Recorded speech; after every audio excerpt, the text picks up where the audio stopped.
It's 10 minutes to 5. Now, Downing Street has announced an inquiry into how contaminated blood transfusions infected thousands of people with hepatitis C and HIV has been moved from the Department of Health to the Cabinet Office after pressure from families. The inquiry was ordered in July. You might remember this in the summer, after years of pressure from MPs and campaign groups, and will be held as a statutory public inquiry under the 2005 Inquiries Act. An earlier parliamentary report found about 7,500 patients were infected by imported blood products from commercial organisations in the United States whose paid donors included injecting drug users and prison inmates. Well, we can speak to Jason Evans, who's the founder of Factor 8, the campaign group representing victims and families affected by the contaminated blood. Hi, Jason. Afternoon. Yeah, afternoon, Chris. Good to speak to you. Great to speak to you. Thanks for coming on. And this was because your father was affected. What are your memories of your dad? Sure. I mean, my memories are few and far between. I was 4 years old when he died in 1993 as a result of this, and my main memories really are the day of the funeral home. At 4 years old, my memories are fleeting, but I'm lucky enough that my dad, he took a lot of home videos before he died, and I've always, been thankful for that, at least. And why do you believe he died? Well, we know why he and thousands like him died. It's called the Contaminated Blood Scandal. This is what we know it as, but it centres around this product. It was actually a medicine, a commercial medicine called Factor 8. And a lot of this, it was a clotting agent used in haemophiliacs their blood doesn't clot like a normal person's, but to walk past them in the street, you wouldn't know there was anything wrong with them any more than you would with someone who has diabetes, for instance. And so they were using this medicine called Factor 8, and the problem with this product was that it was made by pooling or mixing together the blood plasma donations of tens of thousands of people who were at high risk for infection, who were paid for their donations, so they had a motive to lie, who were in prisons in America, who were Skid Row.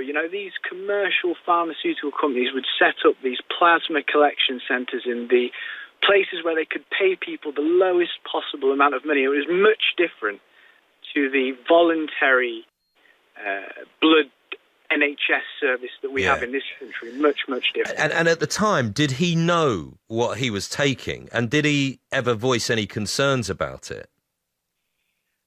At the time, I think most of the haemophiliac community were completely in the dark about this. This is the big problem, is the flow of information that it's clear the government and the medical community and the companies had, but was not relayed to patients. And these products were not life-saving. The haemophilia organisation in this country, the UKHCDO, they have said that only 0.1% of haemophilia episodes are life-threatening. So these were not life-saving treatments. Yeah.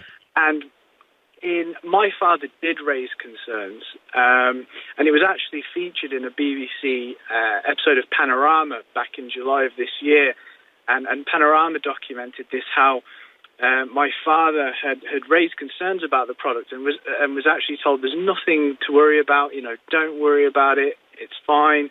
And he went on to be infected with hepatitis C and HIV as well. You obviously learnt in the summer that there is going to be an inquiry, and that must have just been such a moment for you after all of the years of campaigning from your group and from other campaigners. There was some question as to what type of inquiry it would be, and now the reason we're talking about this today is because it's been announced that it will be a full statutory inquiry. And as I mentioned, the kind of responsibility of that has been moved from the Department of Health to the Cabinet Office. Now, you put pressure on the government for that to happen. Why is that? Just explain to our listeners why that's so important.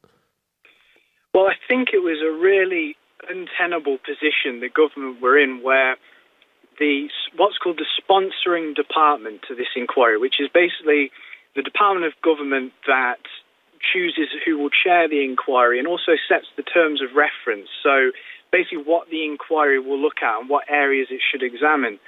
And initially that was the Department of Health, who are at the centre of this and actually are a defendant in a group legal action that we brought shortly before the public inquiry was announced. And actually, that group legal action was given permission by the High Court to proceed just at the end of September recently. And so our position was that it's just unconscionable that the defendant in the legal action should be allowed to set the parameters of its own investigation into itself, essentially. And so we definitely really welcome this news that it's now gone to the Cabinet Office. But we've been consulting on this for 4 months, since July when this was announced, and we've only now got to this point. And we were really expecting today to hear the name of the judge who will chair the inquiry. And I think we were really let down that we didn't get that today, because 4 months down the line, we've just gotten to the point that the Grenfell inquiry was at the day after the fire. Sure. We're thinking enough delaying, let's move this forward. So mixed emotions today. But Jason, thank you. We appreciate your time.